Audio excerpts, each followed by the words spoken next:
described as the Spitfire heroines, the women who piloted planes during the Second World War. Their role has been the subject of many books and films.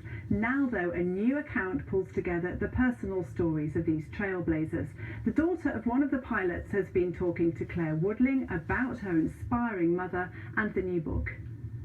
The delivery of new aircraft from factories to operational centres is the responsibility of a vast organisation known as the Air Transport Auxiliary, with men of 14 different nationalities in its ranks. And also helping in this important work are several women. While the role of women as ferry pilots may be given a secondary mention in this film, it takes centre stage in a new book.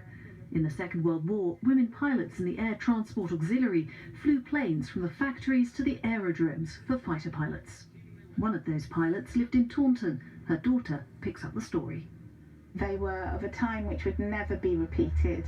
The girls were drafted in later in the war when they couldn't find enough men, and it was like, oh well, we'll even take women.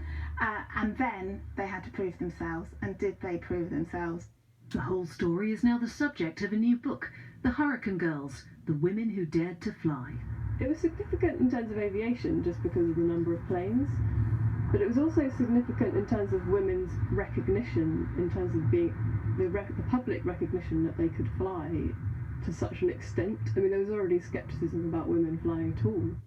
What broke new ground was the fact that they piloted Tiger Moths, Spitfires, Hurricanes and four-engine bombers, and the female pilots were the first to be awarded equal pay to men.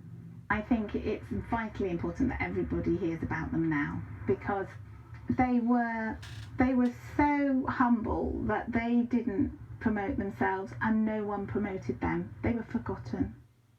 The new book hopes to bring the inspirational stories of these accomplished pilots to a wider audience.